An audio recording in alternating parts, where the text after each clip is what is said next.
Hello বন্ধুরা, আসসালামু আলাইকুম। আশা করি সবাই ভালো আছেন। তো আপনাদের সাথে কিছু আমার ব্যক্তিগত পার্সোনাল ব্যাপারে কথা বলতে আসলাম, কারণ এই কথাটা আমার মাকে বলেছে আর আমার মা এসে আমাকে বলছে।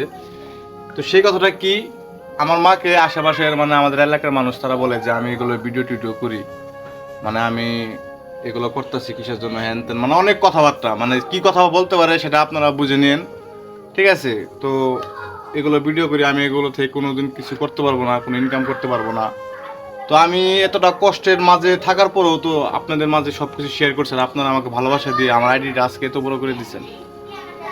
তো আপনাদের ভালোবাসা পেয়ে এগোতে চাই আর মানুষদের কথার জবাব দিতে চাই, আর এর জন্য প্রয়োজন আপনাদের সাপোর্ট, অতিরিক্ত পরিমাণ সাপোর্ট দরকার আপনাদের।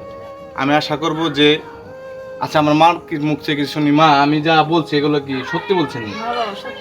ঠিক আছে, আমার মা আমাকে বলার পর আমি আমার মাকে বললাম, মা এই কথাগুলো আমার যারা ফ্রেন্ডরা আছে, আমার কলেজের ভাই বোনেরা, তাদের কাছে শেয়ার করি, দেখি তাদের কথা, আমরা আবার তাদের কাছে কমেন্ট চাইবো যে তারা কি বলে।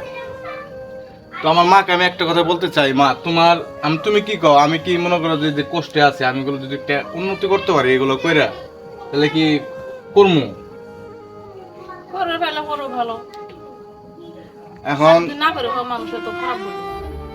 তো আমার মা বলছে যদি করতে পারো তাহলে করার মতো করো, ভালো করে, ঠিক আছে? আর যদি না কিছু এখান থেকে করতে না পারো তাহলে হয়তো বা মানুষ খারাপ বলবে, যেগুলো করলা কি করলা, এই আগে তো অটো চালায় খাইছো, এখনো তো অটো চালায় খাও, ঠিক আছে? তো আপনাদের কাছে অনুরোধ যে একটা মার স্বপ্ন পূরণ করার জন্য যা যা প্রয়োজন, যতটা সাপোর্ট করার প্রয়োজন আপনারা আমাকে করবেন।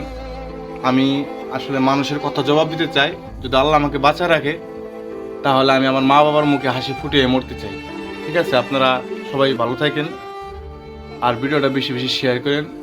সবাইকে ধন্যবাদ। আসসালামু আলাইকুম।